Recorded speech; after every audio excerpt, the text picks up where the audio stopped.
Welcome to mid day debate. నేను MNR. రెండు తెలుగు రాష్ట్రాల్లోనూ జ్వరాలు వణికిస్తున్నాయి. ఇంటిల్లిపాదిని మాయదారి జ్వరాలు కబలించి వేస్తున్నాయి.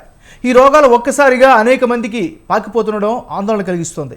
కరోనా వంటి మహమ్మారి మళ్ళీ పంజా విసురుతోందంటూ మాట కూడా వినిపిస్తోంది. ఇటువంటి వైరస్లను ఎదుర్కోవడం మీద వైద్య రంగంలో కూడా చర్చ బలంగా నడుస్తోంది. ఈ విషయంలో రాష్ట్ర ప్రభుత్వాలు అప్రమత్తంగా ఉండాలంటూ ఇప్పటికే కేంద్రం హెచ్చరికలు జారీ చేసింది. ప్రధానమంత్రి నరేంద్ర మోదీ అధ్యక్షతన రాష్ట్రాలతో ఉన్నత స్థాయి సమావేశం కూడా ఏర్పాటు చేశారు. వైద్య ఆరోగ్య శాఖలను అప్రమత్తం చేయాలని సూచనలు చేశారు. మొత్తం మీద పొంచి ఉన్న ముప్పును తట్టుకునేందుకు అన్ని స్థాయిల్లోనూ ప్రయత్నాలు జరుగుతున్నాయి. సో అసలు ఏం జరుగుతుంది, నివారణ ఎలా ఉండాలి, జాగ్రత్తలు ఎలాంటివి తీసుకోవాలి, సో ఇప్పుడు ఉన్నటువంటి ప్రస్తుత పరిస్థితి ఏంటి, ఇదే ఇవాల్టి డిబేట్.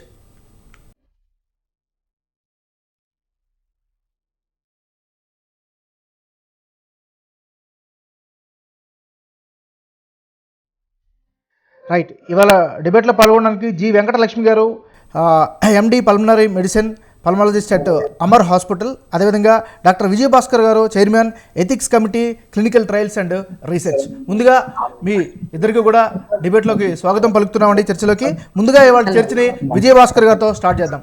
విజయభాస్కర్ గారు నమస్కారం సార్. చెప్పండి, గత కొద్ది రోజులుగా ఎక్కడ చూసినా ఏ ఇంట్లో చూసినా కూడా జ్వరాలు కామన్గా కనిపిస్తున్నాయి. దీనికి కారణం ఏంటి, దీన్ని ఏ విధంగా అర్థం చేసుకోవాలి? అబ్సల్యూట్లీ, ఈ వైరస్ అన్నది మన జీవితాంతం మనతో తిరుగుతూ ఉంటే కొన్ని లక్షల వైరస్లు ఎవాల్వ్ అవుతూ ఉంటాయి. కొత్త స్ట్రెయిన్ ఇప్పుడు రావడంతో, అంటే యూజువల్ గా ఇది ఇన్ఫ్లుయెన్జా ఫ్యామిలీకి చెందిన H3N2 వైరస్ అండి. ఇది ఆల్రెడీ స్వైన్ ఫ్లూ ద్వారా 2016 లో మనకు ఈ ఫ్యామిలీ ఆఫ్ వైరస్ ఎవాల్వ్ అయింది. ఆ తర్వాత ఇప్పుడు కొత్త స్ట్రెయిన్ రూపంలో H3N4N2 స్ట్రెయిన్ గా కొత్తగా వచ్చింది. ఇది same flu symptoms, flu diseases సంబంధించిన వైరస్ కాబట్టి ఎట్టి పరిస్థితుల్లో భయపడాల్సింది లేదు. బట్ సిండమిక్ డిసీజ్ గా కోవిడ్ అండ్ H3N2 వైరస్ రెండు కంబైన్డ్ అటాక్ జరిగితే మాత్రం కొంత ఇది పరిస్థితి వేరే విధంగా ఉంటుంది. సో ఇప్పుడున్న ఈ యొక్క H3N2 వైరస్ యొక్క ప్రాబల్యం ఎలా ఉంటుందంటే, యాజ్ యూజువల్ గా జలుబు, దగ్గు, జ్వరము, ఒళ్ళు నొప్పులు, అలాగే తలనొప్పి, ఇవి ఇదివరకు వారం 10 రోజులు ఉండాల్సిన లక్షణాలు ఇప్పుడు 2 వారాలు, 3 వారాలు, 4 వారాల వరకు కంటిన్యూస్ గా సిమ్టమ్స్ ఉంటున్నాయి. ఈ సిమ్టమ్స్ యాజ్ యూజువల్ గా సిమ్టమాటిక్ ట్రీట్మెంట్ తీసుకోవచ్చు. బేసిక్ గా పల్మనాలజిస్ట్ కానీ, ఫిజిషియన్ కానీ, లేకపోతే పిడియాట్రిషియన్ తో కన్సల్ట్ చేసి బేసిక్ లైన్ ఆఫ్ ట్రీట్మెంట్ తీసుకుంటూ ఈ మధ్యలో ఒకసారి RT-PCR టెస్ట్ చేసుకుని ఈ యొక్క స్ట్రెయిన్ ని కన్ఫర్మ్ చేసుకోవాల్సిన అవసరం ఉంది. ఎట్టి పరిస్థితుల్లో ఈ యొక్క వైరస్ నుంచి అందరూ హైగా రికవర్ అవుతారు, ఎలాంటి ప్రమాదం జరిగే ఆస్కారం లేదు. బట్ ఈ మధ్య కాలంలో కోవిడ్ గురించి కొంత నెంబర్ ఆఫ్ కేసెస్ పెరుగుతున్నాయి కాబట్టి ఆ విధంగా ఆలోచనలు మారుతున్నాయి. ప్రజల్లో కొంత భయాందోళన ఉంది. నెంబర్ ఆఫ్ కేసెస్ ఇండియాలో పెరగడం, దానికి ప్రైమ్ మినిస్టర్ మొన్న మీటింగ్ కాల్ఫర్ చేసి స్ట్రింజెంట్ గా mask, face shield, physical distance, sanitizer ఇలాంటివి కంపల్సరీ వాడాలని చెప్పడం, అంతేకాకుండా సమగ్రంగా జాగ్రత్తగా ఉండాలని చెప్పేసి ఇన్ఫ్రాస్ట్రక్చర్ డెవలప్ చేయాలని, ప్రతి హాస్పిటల్లో కేర్ఫుల్ గా ఉండాలని చెప్పడం జరుగుతుంది. సో ఇలా మనం టెక్నికల్ గా మాట్లాడుకుంటే మళ్ళీ మాస్క్ కనీసం ధరించి వైరస్ స్ప్రెడ్ కాకుండా జాగ్రత్త పడాలి. ఎవరైతే వ్యాక్సిన్ తీసుకోలేదో ఆ 4th డోస్, బూస్టర్ డోస్ కానీ తీసుకొని వాళ్ళని వారు ప్రొటెక్ట్ చేసుకోవాలి. Vaccine is the best prevention అండి. వ్యాక్సిన్ ద్వారా కూడా మంచి ప్రొటెక్షన్ ఉంటుంది కాబట్టి అలా మీరు వ్యాక్సిన్ వేసుకుంటూ సిమ్టమాటిక్ ట్రీట్మెంట్ తీసుకుంటే ఈ H3N2 వైరస్ సమాప్తంగా నిర్మూలించవచ్చు. అంతేకాకుండా కోవిడ్ కూడా మనకు ఆల్రెడీ వ్యాక్సిన్ ద్వారా యాంటీబాడీస్ ఉన్నాయి కాబట్టి కోవిడ్ కూడా మనకు హైలీ ప్రొటెక్టెడ్ ఉన్నాం. ఇప్పుడు అంత పెద్దగా డెత్ రేట్ లేదు, కేవలం ఇన్ఫెక్షన్ రేట్స్ పెరుగుతున్నాయి కానీ డెత్ కానీ కాంప్లికేషన్ రేట్ లేదు. రైట్, ఒక నిమిషం సార్. వెంకటలక్ష్మి గారి దగ్గరికి వెళ్దాం. డాక్టర్ గారు, వెంకటలక్ష్మి గారు నమస్తే అండి. మేడం చెప్పండి, మీ అబ్జర్వేషన్ ఏంటి, మీ యొక్క పరిశీలన ఏంటి?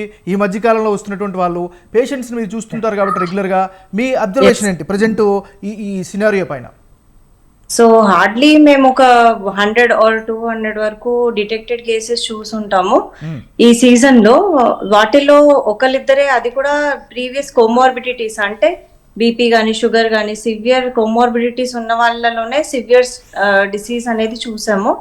అది కూడా ఎక్స్పెక్టెడ్ నంబర్లో కోవిడ్ సెకండ్ వేవ్ లో అయినట్టు అయితే ఉండదు, బికాస్ అందరూ కోవిడ్ వ్యాక్సినేటెడే. అండ్ ఇప్పుడు ఇన్ఫ్లుయెన్జా వ్యాక్సిన్ గురించి అవేర్నెస్ కూడా పెరిగింది. ముందులా ఇది ఈ ఫ్లూ అనేది మనకి నంబర్ ఆఫ్ ఇయర్స్ నుంచి ఉంది, ఒక 50 to 100 ఇయర్స్ నుంచి ఉంది. బట్ ఇప్పుడు అవేర్నెస్ వచ్చి అందరూ రెగ్యులర్ గా వ్యాక్సిన్ తీసుకుంటున్నారు.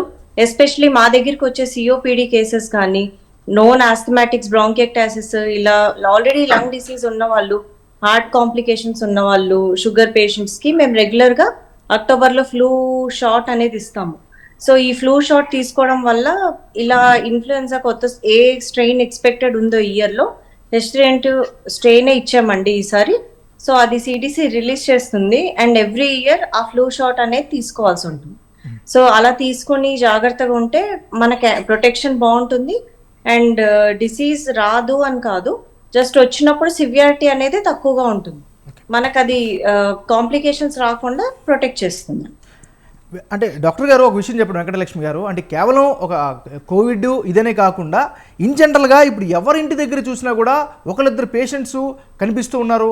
ఒకరికి ఏదో సాదా సీదరగా వచ్చినట్టు పరిస్థితి ఉన్నా ఒకరిద్దరికి మాత్రం చాలా సివియర్గా బాధపడుతూ ఉన్నారు. అంటే దీనికి కారణం అంటే ఏం చెప్తారు? రైట్, ఓకే, విజయభాస్కర్ గారి దగ్గరికి వెళ్దాం.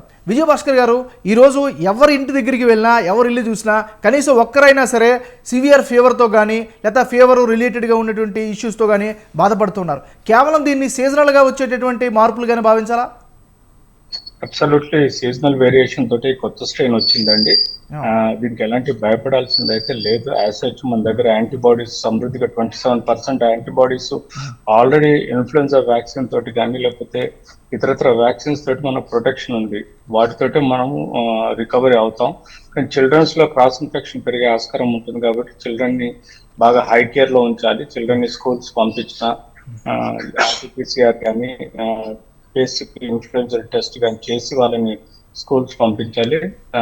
అదర్వైజ్ స్కూల్లో కూడా mask, face shield, physical distance, sanitization లాంటి జాగ్రత్తలు తీసుకోమని చెప్పాలి. అలా తగు జాగ్రత్తలు తీసుకుంటే ఇలాంటి ఇన్ఫెక్షన్స్ మనం అవాయిడ్ చేయొచ్చు. అంటే విజయభాస్కర్ గారు, జనరల్గా అంటే నాకునే కామన్ సెన్స్ మీద మామూలు మాట్లాడితే ఇలాంటి ఫ్లూసు లేకపోతే దగ్గు, జలుబు ఇవన్నీ కూడా వర్షాకాల ప్రారంభంలో ఎక్కువగా కనిపిస్తూ ఉండేవి. అంటే సడన్గా వేసవి కాలంలో కూడా ఇవి కామన్ అంటారా? అలా అని కాదు. వేసవిలో యూజువల్ గా వైరల్ డిసీజెస్ తక్కువనే ఉంటాయి, చలికాలము వర్షాకాలంలో ఎక్కువ ఉంటాయి. కానీ ఈ వేరియేషన్ లో ఈ మధ్య కాలంలో కొన్ని వైరస్ స్ప్రెడ్ అవడం, అందులో కొత్త స్ట్రెయిన్స్ రావడం వల్ల కొత్త H3N2 వైరస్ ఒకటి, TXBB అనే ఒక కొత్త వైరస్, ఈ రెండు వైరస్లు ఇప్పుడు వ్యాప్తి చెందుతున్నాయి. సో వీటి యొక్క సాంద్రత కానీ SARS-CoV-2 వైరస్ లాగా, కరోనా వైరస్ లాగా ఉధృతంగా ఉండదు. ఇది యూజువల్ గా అప్పర్ రెస్పిరేటరీ ఇన్ఫెక్షన్స్ అంటే దగ్గు, జలుబు లాంటి ఫ్లూ సిమ్టమ్స్ తోటే కంట్రోల్ అవుతాయి. వీటికున్న మన బాడీలో ఉన్న యాంటీబాడీస్ సమృద్ధిగా హెల్ప్ చేస్తే ఎవరైతే డయాబెటీస్, హైపర్ టెన్షన్, అన్కంట్రోల్ ఉంటున్నారో, క్యాన్సర్ పేషెంట్స్ ఉన్నారో, ఆస్మా పేషెంట్స్ ఉన్నారో వాళ్ళకి వైరస్ సోకినప్పుడు కొంత కాంప్లికేషన్స్ డెవలప్ అయ్యి సీరియస్ గా రెస్పిరేటరీ ఇంటెన్సివ్ కేర్ యూనిట్ లో అడ్మిట్ అయ్యే ఆస్కారం ఉంటుంది. అంతేకాకుండా వాళ్ళకి వెంటిలేటర్ సపోర్ట్ కూడా అవసరం ఉంటుంది. అదర్వైజ్ మోస్ట్ ఆఫ్ ద 96% కేసెస్లలో రికవరీ, సిమ్టమాటిక్ ట్రీట్మెంట్ వ్యాక్సిన్ తోటి సరిపోతుంది. ఫ్లూ వ్యాక్సిన్ అనేది కంపల్సరీ వేసుకోవాలి. ఇప్పుడు తద్వారా H3N2 అనే వైరస్ ని మనం కంట్రోల్ చేయొచ్చు. అంటే విజయభాస్కర్ గారు, డాక్టర్ గారు ఒక విషయం చెప్పండి. అంటే సంపూర్ణ ఆరోగ్యవంతంగా ఉన్నటువంటి వాళ్ళు ఇప్పుడున్నటువంటి ఈ సీజనల్ మార్పుల వల్ల కనుక ఏమైనా ఫీవర్ కానీ, దగ్గు, జలుబు కంటిన్యూషన్గా ఉంటే వాళ్ళు ఆందోళన చెందాల్సిన అవసరం ఉందా, లేదా మామూలుగా లైట్ తీసుకోవచ్చా? ఎవరికైతే మీరు చెప్పిన సిమ్టమ్స్ ఇప్పుడు ఎగ్జిస్ట్ అయిన అనుకోండి, ఈజీగా ఫస్ట్ ఫ్యామిలీ ఫిజిషియన్ కలిసి బేసిక్ సిమ్టమాటిక్ ట్రీట్మెంట్ తీసుకోవాలండి. ఈ సిమ్టమ్స్ మినిమం 3 to 5 weeks వరకు కంటిన్యూస్ గా ఉండి హైగ్రేడ్ ఫీవర్ ఉంటే తప్పకుండా వాళ్ళకి టెస్ట్, ఆర్టీపీసీఆర్ టెస్ట్ కానీ ర్యాపిడ్ యాంటీజెన్ టెస్ట్ కానీ చేయించి ద్వారా ఏ స్ట్రెయిన్ ఉన్నది తెలుసుకొని దానికి తగ్గట్టుగా వైద్యం ఇప్పించాల్సిన అవసరం ఉంటుంది. అంతేకాకుండా ఇప్పుడు ఫ్లూ వ్యాక్సిన్ కూడా వేసుకుంటే ఇలాంటి ఎఫెక్టెడ్ పర్సన్స్ ను మనం వ్యాధి నుంచి నివారించవచ్చు. సార్, ఇంకో విషయం చెప్పండి. ఇప్పుడు ఆస్తమా పేషెంట్స్ ఉంటారు చాలా ఇళ్లలో. సో ఆస్తమా పేషెంట్స్ ఈ సీజన్లో ఎలాంటి జాగ్రత్తలు తీసుకోవాలి పర్టికులర్గా? ఆస్తమా పేషెంట్స్ కు మేము ట్రైనింగ్ ఇస్తాం. యూజువల్ గా వాళ్ళు రెగ్యులర్ గా డ్రై ప్లేసెస్ లో ఉండాలి. కోల్డ్ వాటర్ కానీ, వాటర్ కానీ, లేకపోతే ఐస్ క్రీమ్స్ కానీ తినకూడదు. ఎప్పుడు వాళ్ళ దగ్గర నెబులైజర్స్ ఉంటాయి, నెబులైజర్స్ వాడుకుంటూ ఉండాలి. స్పెషల్లీ ఏసీ కానీ కూలర్స్ ముందు ఉండకూడదు, వాళ్ళకి బ్రాంకోస్పాజం వచ్చే ప్రమాదం ఉంటుంది ఆస్మా వాళ్ళకి. సో ఆస్మా మందులు రెగ్యులర్ గా వాడుకోవాలి. బ్యాక్టీరియల్ ఇన్ఫెక్షన్ రాకుండా యాంటీబయాటిక్ కోర్స్ కూడా ఫిజిషియన్ సలహాతో తీసుకోవాలి. దానికి మించి ఆ ఈ అన్యూజువల్ సీజనల్ కొత్త వైరస్ రావడం కాబట్టి కొంత ప్రొటెక్టివ్ మేనర్ గా ఉంటే కావాల్సినంత డోసెస్, స్పాజం రాకుండా, అంటే ఏదైతే ఊపిరి తీసుకునే గుట్టం ఉంటుందో దాన్ని ట్రెక్కి అంటాం, అందులో స్పాజం రాకుండా రెగ్యులర్ గా నెబులైజేషన్ ద్వారా రిలీవ్ చేసుకుంటూ ఉంటే ఇది ఈవెన్ కొత్త స్ట్రెయిన్ వచ్చినా కూడా దాన్ని నిర్మూలించే ఆస్కారం కూడా ఎక్కువగా ఉంటుంది. డాక్టర్ గారు ఇంకొక విషయం, అంటే ఇప్పుడు అనారోగ్యంతో బాధపడుతున్న వాళ్ళు కానీ లేదా జ్వరం వచ్చినటువంటి వాళ్ళ ఇంటికి మామూలుగా ఆరోగ్యంగా ఉన్నటువంటి వాళ్ళు ఇప్పుడున్న పరిస్థితుల్లో వెళ్ళొచ్చా, వాళ్ళతో కలవచ్చా, లేదా వాళ్ళు కూడా గతంలో లాగా 1-2 రోజులు ఐసోలేషన్లో గట్రా ఉండాల్సిన అవసరం ఉంటుందా? ఏం చేస్తే బాగుంటుంది? H3N2 అన్నది ఎరోజల్ అండి, ఎయిర్ పోర్స్ ద్వారానే ఒక మనిషి నుంచి ఇంకో మనిషికి ఇన్ఫెక్షన్ స్ప్రెడ్ అవుతూ ఉంటుంది. సో యూజువల్ గా తీసుకోవాల్సిన జాగ్రత్తలు ఏంటంటే సింపుల్ మాస్క్ ధరిస్తే సరిపోతుంది ఈ సీజన్ లో, అంతేగాని దూరం ఉండి పారిపోవాల్సిన అవసరం లేదు. ఇది అంత స్ట్రెయిన్, అంత స్ట్రెస్ఫుల్ కాబట్టి సింపుల్ ఇన్ఫ్లుయెన్జా వైరస్ కాబట్టి స్వతహాగా బాడీలో యాంటీబాడీస్ ప్రొడ్యూస్ అయ్యి యాంటీజెన్ ని నాశనం చేస్తుంది. ఇలాంటి వ్యాధి నుంచి తొందరగానే రికవర్ అవుతారు. ఎలాంటి భయాందోళన కూడా అవసరం లేదు. కేవలం క్యాన్సర్ ట్రీట్మెంట్ తీసుకునే వాళ్ళు, లేకపోతే ఎవరైతే ఇమ్యూనో సప్రెసివ్ డిజార్డర్ లో ఉంటారో, లేకపోతే బీపీ షుగర్ కంట్రోల్ లేదో, లేకపోతే ఇతరత్ర ఇమ్యూనలాజికల్ డిజార్డర్స్ ఉంటే వాళ్ళు మాత్రం కొంచెం కేర్ఫుల్ గా ట్రీట్మెంట్ తీసుకోవాల్సిన అవసరం ఉంటుంది. కానీ సార్ చిన్నపిల్లల విషయంకి వస్తే వాళ్ళు చాలా చాలా సెన్సిటివ్గా ఉంటారు కాబట్టి సో వాళ్ళకి ఎటువంటి కేర్ అవసరం? అంటే ఉదాహరణకి చదువుకున్న వాళ్ళు, లేకపోతే అంత ఎంతో నాలెడ్జ్ ఉన్న వాళ్ళు ఓకే, ఇప్పుడు గ్రామీణ ప్రాంతాల్లో ఉంటారు, లేకపోతే ఈ హాస్పిటల్ ఫెసిలిటీకి కాస్త దూరంగా ఉంటారు, అలాంటి వాళ్ళు పిల్లల విషయంలో ఎస్పెషల్లీ ఎలాంటి కేర్ తీసుకోవాలి? అబ్సల్యూట్లీ డ్రైగా ఉండాలండి. ఎలాంటి కోల్డ్ వస్తువులు ఊర్లలో పిల్లలు తీసుకోకూడదు. యూజువల్ గా ఈ సమ్మర్ లో ఎక్కువగా ఐస్ క్రీమ్స్ కానీ, కోల్డ్ ఐటమ్స్ కానీ, వాటర్ సోడా కానీ, వాటర్ కానీ చిల్డ్ ఎక్కువగా తాగుతుంటారు. ఇలాంటి సింప్టమ్స్ ఉన్న వాళ్ళు అలాంటి అసలు ముట్టుకోకూడదు. ఎక్కువగా హాట్ వాటర్ ఫ్యూమిగేషన్స్ అంటే ఫ్యూమ్స్ తీసుకోవడము, అంతేకాకుండా డ్రైగా ఉండడం, అంటే యాజ్ ఇట్ ఈస్ గా వాటర్, నార్మల్ వాటర్ తీసుకోవచ్చు కానీ చిల్డ్ వాటర్ కానీ, లేకపోతే ఫ్రూట్స్ కానీ చిల్డ్ అలాంటివి ముట్టుకోకుండా ఉంటే ఈ యొక్క వైరస్ బ్రీడింగ్ కి కంట్రోల్, బ్రీడింగ్ కాకుండా కంట్రోల్ అయ్యి వైరస్ ని నివారించే ఆస్కారం కూడా పిల్లలలో మనం చేయాలి. అంతేకాకుండా కాటన్ దుస్తులు ధరించాలి. ఎలాంటి కూలర్స్ ముందట కానీ ఏసీల ముందట కూడా ఎక్స్పోజర్ అవుతాయండి. ఎందుకంటే నోజ్ సెన్సిటివ్ మ్యూకస్ మెంబ్రెయిన్ ఏదైతే ఉందో దాని ద్వారా వైరస్ స్ప్రెడ్ అయ్యే ఆస్కారం కూడా ఉంటుంది. సో పిల్లలు కూడా ఈ క్రాస్ ఇన్ఫెక్షన్ రాకుండా స్కూళ్ళల్లో మాస్క్ ధరించడం, ఫిజికల్ డిస్టెన్స్, శానిటైజేషన్ ఇలాంటివి చేసుకుంటే తప్పకుండా ఈ వ్యాధి నివారించవచ్చు. అయితే డాక్టర్ గారు ఇంకొక విషయం చెప్పండి, అంటే గతంలో ఒక 2 వేవ్స్ మనం చూసాం కోవిడ్, సో దాని తర్వాత అందరూ కూడా ఇబ్బంది పడ్డారు, జాగ్రత్త తీసుకున్నారు. సో దీనివల్ల అవగాహన స్థాయి పెరిగిందంటారా? అంటే ఫ్లూస్ గట్టి వచ్చినప్పుడు ఎలా ఉండాలనే దానిపైన? అబ్సల్యూట్లీ చాలా అవగాహన పెరిగిందండి. ప్రతి ఒక్కరికి వైరస్ అంటే ఏంటో అర్థమైంది, ఎలా జాగ్రత్తలు తీసుకోవాలో అర్థమైంది. కానీ యూజువల్ గా ఏంటంటే క్లోజ్డ్ ఎయిర్ కండిషన్ హాల్స్ లలో మమేకమైనప్పుడు ఈ ఎరోజల్ ద్వారా క్రాస్ ఇన్ఫెక్షన్ పెరిగే ప్రమాదం ఉంటుంది. కాబట్టి క్లోజ్డ్ హాల్స్ లలో ఫంక్షన్స్ కానీ ఏమన్నా నిర్వహిస్తే ఎయిర్ కండిషన్ హాల్లో కానీ రూమ్లలో ఉన్నప్పుడు మాస్క్ ధరించి ప్రొటెక్షన్ తీసుకుంటే బెటర్ అండి. అంతకు మించి ఈ వైరస్ గురించి భయపడాల్సిన అవసరం లేదు. దీని యొక్క తీవ్రత SARS-CoV కరోనా వైరస్ ఎఫెక్ట్ ఉండదు. ఇది సింపుల్ ఇన్ఫ్లుయెన్జా, అంటే యూజువల్ గా మన సీజనల్ లో వచ్చే వ్యాధిగా భావించడం జరుగుతుంది. సరే ఇంకొక విషయం, అంటే ఇప్పుడు మీరు ఇందాక మాట్లాడుతున్నప్పుడు కూడా అబ్జర్వ్ చేసినప్పుడు కూడా అంటే దేశవ్యాప్తంగా కూడా అన్ని రాష్ట్రాల్లో కూడా ఇది కనిపిస్తూ ఉన్నాయి. అంటే సీజనల్ ఎఫెక్ట్ కావచ్చు, లేదా మీరు అన్నట్టుగా కొత్త కొత్త వైరస్ల దాడి కావచ్చు. సో ఆ ఉద్దేశంతో బహుశా ప్రధానమంత్రి గారు కూడా అన్ని రాష్ట్రాల యొక్క వైద్యాధికారులతోటి ఉన్నత స్థాయి సమావేశం ఏర్పాటు చేశారు. సో దీనివల్ల కూడా ఒక చర్చ జరిగింది. సో అందుకనే ఇంత ఆందోళన కూడా స్టార్ట్ అయింది అనుకోవచ్చా అంటే అందరిలో? అబ్సల్యూట్లీ. WHO కానీ, ఇండియన్ హెల్త్ మినిస్ట్రీ కానీ, DCGA కానీ, ICMR కానీ ఇవి రోజు అంటే SARS-CoV వదిలిన కొన్ని కాంప్లికేషన్స్ ని భయపడి ఇప్పుడు కూడా prevention is better than treatment గా Indian government, prime minister office, అలాగే ICMR, ఈవెన్ WHO కూడా అందరినీ కాషన్ చేస్తుంది. ఎందుకంటే వ్యాప్తి పెరిగిన తర్వాత చెప్పడం కన్నా వ్యాప్తి రాకముందు దాన్ని నిబంధించే విధంగా, అంటే దాన్ని ప్రివెంట్ చేసే విధంగా ప్రయత్నం చేయడానికి ప్రైమ్ మినిస్టర్ ఆఫీస్ నుంచి government all state governments health departments కి సరైన ఇన్స్ట్రక్షన్స్ ఇవ్వడం జరుగుతుంది. అంతేగాని ఈ వ్యాధి గురించి అంతగా భయపడాల్సినంత స్థితిలో లేము. ఈవెన్ కోవిడ్ కూడా నెంబర్ ఆఫ్ కేసెస్ చాలా తక్కువ ఉన్నాయి. 140 కోట్లలో కేవలం ఇప్పటి వరకు 2000 కేసెస్ నమోదైనాయి. సో అంత తక్కువ కేసెస్ కాబట్టి దీని యొక్క గ్రోత్ R0 వాల్యూ పెద్దగా లేదు కాబట్టి భయపడాల్సిన అవసరం లేదు. ఎందుకంటే జనరల్గా ఈ అనుమానాలు దాంతో పాటుగా వచ్చే ఆందోళనలు కాబట్టి ఇంత డీటెయిల్గా అడగాల్సి వస్తుంది డాక్టర్ గారు.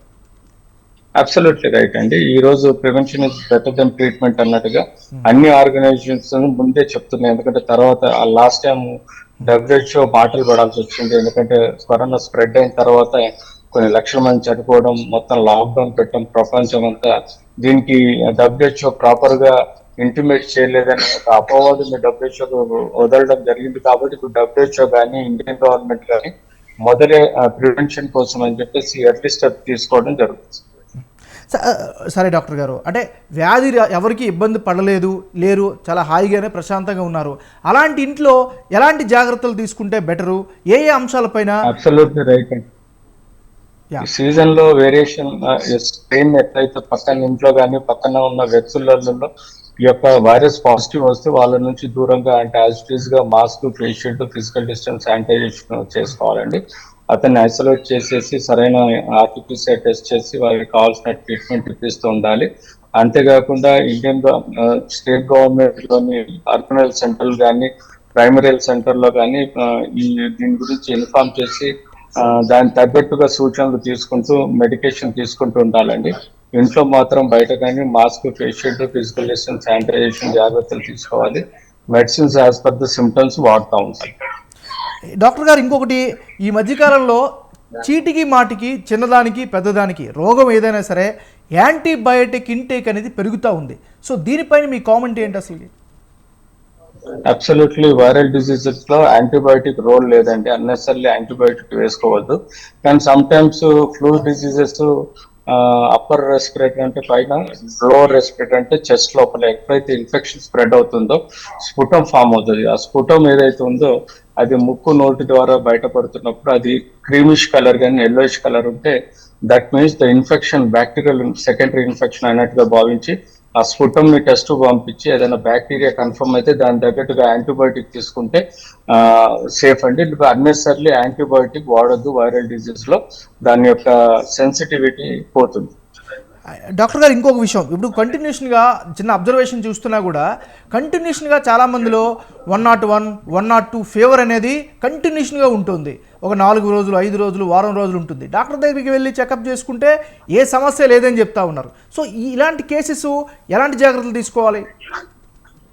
గత నెల నుంచి మేము చూస్తున్నాం H3N2 వైరస్ 103, 102 ఉంటున్నాయండి.